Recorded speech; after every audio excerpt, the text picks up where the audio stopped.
Hi, Kevin Coop here, and this is FaceTime with the Content Guy.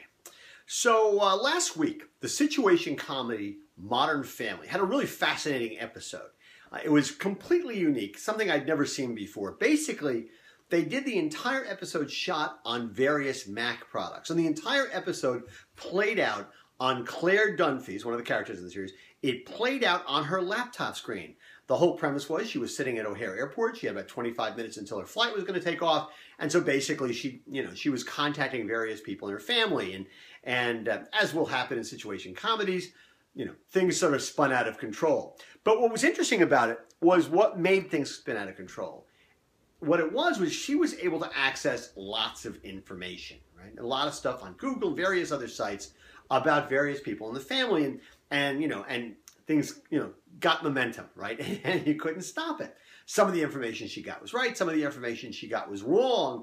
But what was fascinating to me was the whole idea that she was able to access all this information just from her laptop at O'Hare Airport. Now, frankly, we all do it. But the way they played it out on the show was really, really interesting, really, really innovative. And like I said, completely unique. I'd never seen a TV show done quite this way before. And it made me think. I recently got an email from a friend of mine who's a CEO, and he was in flight. And he said, yeah, I'm writing to you from 30,000 feet. And then he said something interesting, which was, it wasn't that long ago that I never would have even considered the possibility that I'd be able to write you an email from 30,000 feet. Now I get on a plane, if I can't email people, it really sort of annoys me. Expectations change as we get used to more and more things. We're given the ability to do more and more things. We want to have access to information all the time. We want to have access to other people all the time. And part of the reason I was thinking about this was the other day I got one of the creepiest phone calls I've ever gotten in my life. Basically, my cell phone rang, and person on the other line, and this woman asked if I was Kevin Coop, and I said, yes, I am. And she identified herself as living in the same building in New York City that basically the woman who is my wife's father's widow, not her mother, but she's basically my mother-in-law. That's how I feel about her. We feel very close to her. We spend an awful lot of time with her. Basically, she lives in the same building as her. Now, she's 95 years old, and has not been in the best of health lately. And I'm thinking to myself, I get the phone calls, and oh my God, something's happened to her. She's either gotten sick, she's been taken to the hospital, or something worse. But no, she says to me on the phone, she goes, I want you to know, I live in the same building as this woman, and I just want you to let you know that when the apartment becomes available, I'd love to buy it.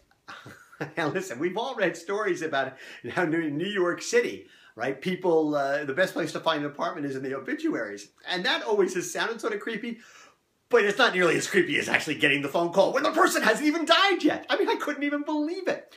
But what was interesting was, there was her name. And I was able to go on Google as I'm chatting with her and say, well, you have the same number as a realtor in Wilton, Connecticut. Is that you? And she got all flustered. She goes, no. And I don't think it necessarily is. I was able to track her down. I was able to read her the obituary of her late husband. I was able to find out about her kids. Her daughter's like a graphic designer living in Brooklyn.